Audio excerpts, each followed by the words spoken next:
Mall के बाहर जाने के बाद उस इंसान ने वो मुझे एक ऐसे स्पॉट में लेके गया जहाँ पे ज़्यादा लोग नहीं थे एंड देन उसने मुझसे बोला कि आप मुझे 10,000 पे करो।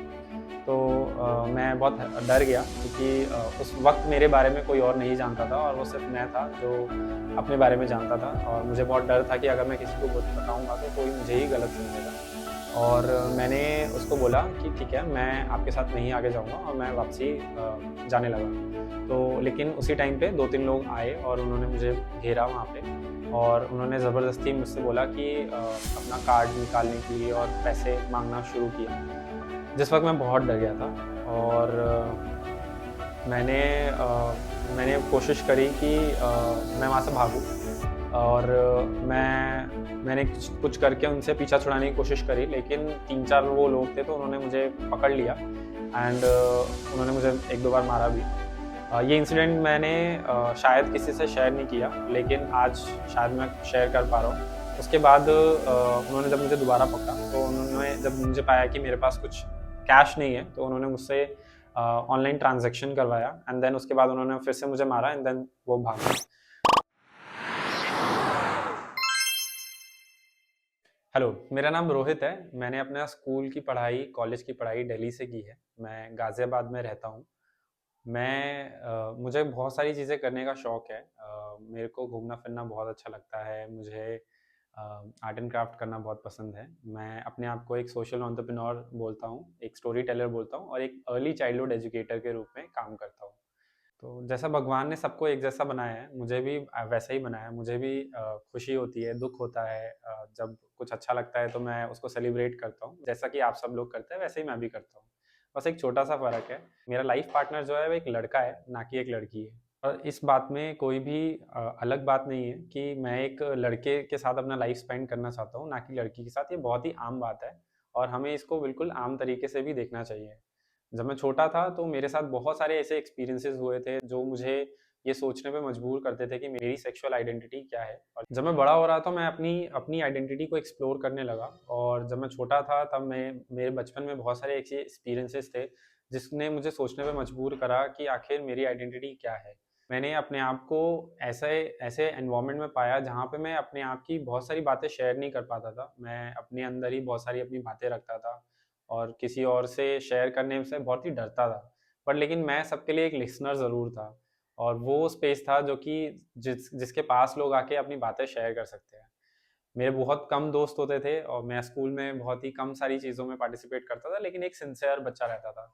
तो मेरा चाइल्डहुड बिल्कुल एक आम तौर पे गुज़रा था। उसमें मेरे साथ कुछ गलत चीज़ें नहीं हुई थी और ना ही मैंने ऐसे कुछ एक्सपीरियंस करा था जिस वजह से कुछ लोग मानते हैं कि आप कन्वर्ट हो जाते हो, पर ऐसा कुछ नहीं था। मैं जैसा पैदा हुआ था, मैं आज भी वैसा ही हूँ। मेरी अंदर की फीलिंग्स जैसी पहले थी, आज भी वैसी थी। बस फ़र्क इतना था कि उन फीलिंग्स को पहचानना, उन फीलिंग्स को एक्नॉलेज करना और सबके सामने वो कह पाना, मैं एक लड़के से ही प्यार करता हूँ। मैंने अपने फ्रेंड्स को सबसे पहले इस बारे में बताया, तो मुझे बड़ी हैरानी हुई थी कि उन्होंने मुझसे एक्सपेक्ट करा था कि हम उनको पता नहीं चला। तो मैं ये सोचा था कि ऐसा क्या करना था कि जिस वजह से उनको पता चलता, क्योंकि मेरे अंदर कुछ ऐसा अलग नहीं था। सब लोगों की तरह मैं रहता था और आज भी मैं वैसे ही रहता हूँ जैसा मैं पहले था।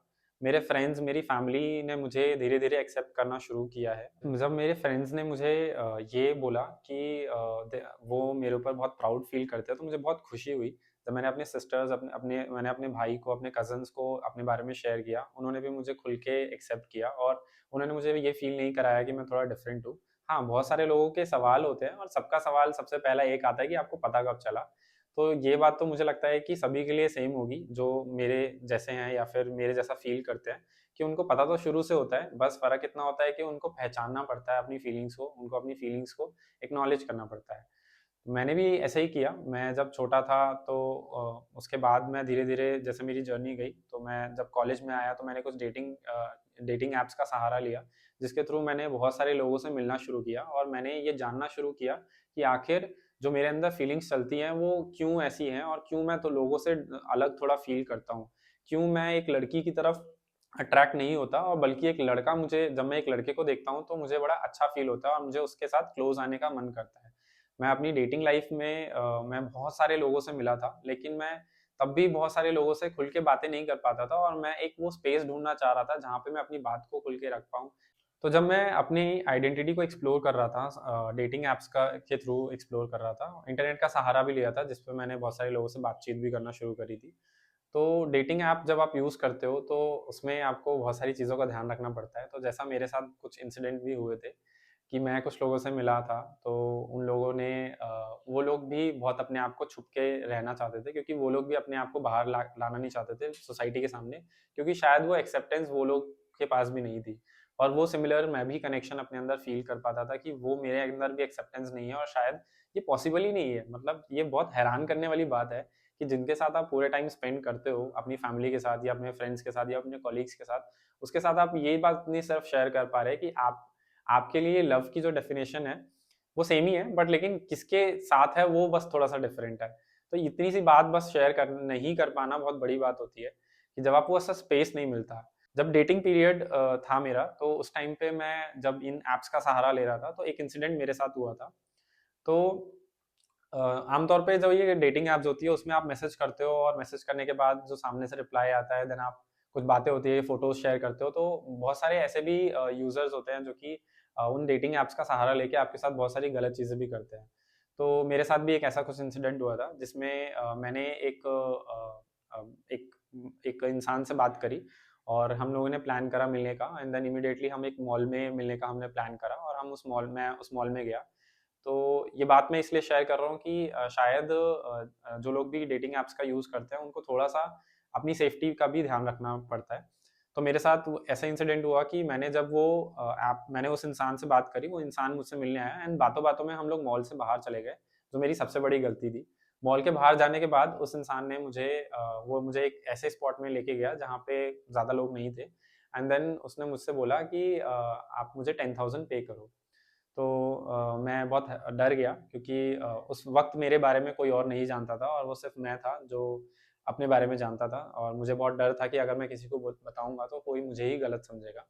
और मैंने उसको बोला कि ठीक है, मैं आपके साथ नहीं आगे जाऊँगा, और मैं वापसी जाने लगा। तो लेकिन उसी टाइम पे 2-3 लोग आए और उन्होंने मुझे घेरा वहाँ पे, और उन्होंने ज़बरदस्ती मुझसे बोला कि अपना कार्ड निकालने के लिए और पैसे माँगना शुरू किया।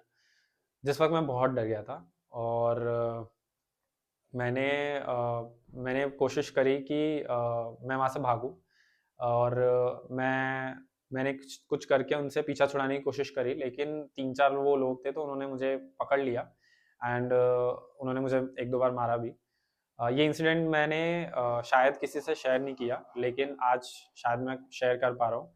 उसके बाद उन्होंने जब मुझे दोबारा पकड़ा, तो उन्होंने जब मुझे पाया कि मेरे पास कुछ कैश नहीं है, तो उन्होंने मुझसे ऑनलाइन ट्रांज़ैक्शन करवाया, एंड देन उसके बाद उन्होंने फिर से मुझे मारा, एंड देन वो भाग गए। तो एक तरीके से मेरे साथ वो जो ये इंसिडेंट हुआ, उसके बाद मुझे ये समझ में आया कि आपकी सेफ्टी भी बहुत ज़रूरी है, और जब आप लोगों से मिल रहे हो, तो मैं वैसे ही लोगों से मिलने से डरता था, क्योंकि स्ट्रेंजर्स हैं, और ये इंसिडेंट के बाद मैं शायद और डर गया। लेकिन मैं अपने अंदर जो खोज कर रहा था कि मेरे साथ का एक लाइफ पार्टनर शायद मुझे मिले, तो वो जो फीलिंग थी वो अंदर तभी भी थी। मैंने फिर से डेटिंग ऐप्स का सहारा लिया, और तब जाकर कुछ टाइम बाद मैं एक ऐसे इंसान से मिला, जिसके आने के बाद मेरी लाइफ में बहुत सारे बदलाव हुए। जब मैं इससे मिला, तो मैंने इससे बात करी, और बात करने के बाद हमारे इंस्टाग्राम अकाउंट हमने एक्सचेंज करे, और हम लोगों ने बहुत सारी बातें करी इंस्टाग्राम पे ही, और इसी तरीके से बातें करी, और तब मुझे लगा कि शायद मैं इससे कभी मिलूँगा नहीं, मैंने कभी सोचा नहीं था। बट लेकिन जब हमारी पहली बार फ़ोन कॉल पे बात हुई, तो मुझे लगा कि ये इंसान वो है जो कि शायद मेरी बात सुन सकता है, या फिर मुझे बहुत अपना-सा फ़ील हुआ, ऐसा मुझे लगा नहीं कि कोई अलग इंसान है, और मुझे बहुत अपनापन फ़ील हुआ, तो हम लोग ने मिलने का प्लान किया। जब हम लोग पहली बार मिले, तो हम लोगों ने बहुत आम तौर की आम मीटिंग थी। आई थिंक जैसा एक लड़का और लड़की मिलते हैं बाहर, या डेटिंग ऐप्स पे मिलते हैं, या फिर डेट पे जाते हैं, हम लोग भी वैसे ही थे। तो हम लोग मिले, और हम लोगों ने काफ़ी घंटों तक बहुत सारी ऐसी बातें शेयर करी, जिसमें मैंने अपनी लाइफ की कुछ चीज़ें शेयर करी, उसने अपनी लाइफ की कुछ चीज़ें शेयर करी, और हमें लगा कि कुछ कनेक्शन है, और हम लोगों ने और मिलना स्टार्ट किया। जब हमने और मिलना स्टार्ट किया, तो हम लोगों ने आपस में एक ऐसा बॉन्ड शायद क्रिएट करा, जो शायद ना मुझे मिल पा रहा था कहीं पे, और ना ही शायद उसको मिला था। और कुछ टाइम बाद हम लोगों ने डिसाइड करा कि हम एक रिलेशनशिप में रहेंगे, और तब से आज तक हम लोग साथ में हैं, और हम लोग को ऑलमोस्ट 3 साल कंप्लीट हो रहा है। तो मेरा पार्टनर जो है वो एक लड़का है, और मैं उसके साथ रिलेशनशिप में जब से आया हूँ तब से मेरी लाइफ में बहुत सारे चेंजेस हुए हैं, बहुत सारे पॉजिटिव चेंजेस हुए हैं। मैं खुल के अपनी बातों को रख पाता हूँ, अपने ऊपर कॉन्फिडेंस महसूस करता हूँ, और मुझे ऐसा लगता है कि मैं बहुत सारी वो चीज़ें करना चाहता हूँ अब लाइफ में जो शायद मैंने अपनी एस्पिरेशंस या ड्रीम्स छोड़ दिए थे पहले। मैंने बहुत सारी ऐसी चीज़ें सोची थी कि शायद ये सब चीज़ें मेरे लिए पॉसिबल नहीं है, क्योंकि मेरे आसपास इस तरह के नैरेटिव्स नहीं थे, इस तरह की स्टोरीज नहीं थी, इस तरह के एग्जाम्पल्स नहीं थे जो कि एक बच्चा या फिर एक एडल्ट क्रेव करता है, जिसके जिसके साथ वो कनेक्ट कर पाए। जब मैं छोटा था तब टीवी सीरियल्स या मूवीज के अंदर जब हम देखते हैं कि बहुत सारा जो रिप्रेजेंटेशन होता है गेस का या फिर क्वेयर कम्युनिटी का जो रिप्रेजेंटेशन हो, बहुत गलत तरीके से दिखाया जाता है, और मैं उस चीज़ से तो बिल्कुल भी रिलेट नहीं करता था। जहाँ पे और इसी वजह से मुझे उल्टा ऐसा लगता था कि मैं इससे बिल्कुल रिलेट नहीं करता हूँ, ये मैं बिल्कुल नहीं हूँ, और जिस वजह से मैं कुछ भी किसी से शेयर नहीं कर पाता था। पर धीरे-धीरे जब मुझे पता चला कि ये जो रिप्रेजेंटेशन है वो ही गलत है, और हमारी जो आसपास की सोसाइटी है वहाँ पे इस तरह के एग्जाम्पल्स है ही नहीं, तो मैं रिलेट किससे करता। इसीलिए मैंने अपने आप को ऐसे एम्पावर करना शुरू किया और ये बात बोलना शुरू करी, ताकि मैं भी लोगों को बता पाऊँ कि नहीं, ये चीज़ें बिल्कुल नॉर्मल है, और आप भी एक नॉर्मल इंसान की तरह एक लाइफ स्पेंड कर सकते हो। जैसा एक नॉर्मल, अगर एक लड़का और लड़की कपल होते हैं और वो अपनी लाइफ स्पेंड करते हैं, वो साथ में शादी करते हैं, साथ में उनकी फैमिली होती है, फैमिली के साथ वो बहुत सारी चीज़ें करते हैं, फ्यूचर प्लान करते हैं, घर होता है, बच्चे होते हैं, सब कुछ होता है, उसी तरीके से मैं भी कर सकता हूँ, और मैं ये बिल्कुल पॉसिबल है, और मैं भी अपने लाइफ पार्टनर के साथ ये सारी चीज़ें करना चाहता हूँ, और मैं वो करूँगा। तो धीरे-धीरे मैंने अपनी फैमिली के साथ ये सारा बॉन्ड बनाना शुरू किया। मैंने अपनी फैमिली को जब अपने बारे में बताया था तो वो लोग भी हैरान थे, बट लेकिन उन्होंने धीरे-धीरे मुझे भी एक्सेप्ट करना शुरू किया। उन्होंने मेरे बारे में मेरे से बहुत सारे सवाल पूछे। मैंने भी उनसे बहुत सारी बातें करी, कुछ लड़ाई-झगड़े भी हुए, और डेफ़िनेटली क्योंकि उनकी एक उम्मीद थी जो कि उनको लगता था कि उनकी उम्मीद टूट गई है। बट लेकिन मैं मेरी कोशिश ये रहती है कि मैं मिलके मम्मी और पापा से बात करूँ और उनके उनके साथ ये कन्वर्सेशन करूँ कि नहीं, ऐसा कुछ नहीं है कि आपकी उम्मीदें टूटी हैं, हम अभी भी उन उम्मीदों को लेकर आगे बढ़ सकते हैं, वो सपनों को हम जी सकते हैं। बस एक डिफरेंस रहेगा कि आपके घर में एक बहू नहीं आएगी, आपका दामाद आएगा। तो ये हमारी बातचीत रहती है। तो आगे की लाइफ में अपने पार्टनर के साथ ऐसे ही देखता हूँ, जिसमें हमारी एक बहुत ग्रैंड शादी होगी, जिसमें जैसे हम लोग देखते हैं कि एक लड़के-लड़की की शादी होती है जिसमें बहुत सारे फंक्शंस होते हैं, तो मैं भी चाहता हूँ कि मेरी शादी में भी बहुत सारे फंक्शंस हो। हम वो सारे रिचुअल्स और वो कस्टम्स और वो ट्रेडिशंस फॉलो करें। अपनी फैमिली के साथ, अपने फ्रेंड्स के साथ, अपने दोस्तों सबके साथ मिलकर हम वो उस पूरे रिचुअल को सेलिब्रेट करेंगे। अपनी लाइफ में हम एक स्टेप और आगे जाएँगे, हम अपनी फैमिली बनाएँगे। तो ये सारी चीज़ें मैं अपने ड्रीम्स देख पाता हूँ। सो ये सब चीज़ें इसीलिए पॉसिबल हुई क्योंकि मैंने अपने आप को एक्सेप्ट करना शुरू करा, और ये मानना, सबसे पहली बात तो ये मानना शुरू करा कि ये बिल्कुल नॉर्मल सी बात है और इसमें कुछ अलग नहीं है। जब आप ये चीज़ को मानना स्टार्ट करोगे तो अपने आप ही आपको लगेगा कि सब कुछ नॉर्मल है। लेकिन अगर आप इसको अलग कैटेगरी में रखोगे और अलग एक बॉक्स में बनाओगे, तो डेफ़िनेटली आपको ये लगेगा कि ये कुछ अलग है हमसे, या फिर कुछ अलग अलग इंसान है, लेकिन ऐसा कुछ नहीं है। हमारी सिर्फ़ फीलिंग्स अलग है, लेकिन हम बिल्कुल आपकी तरह ही हैं।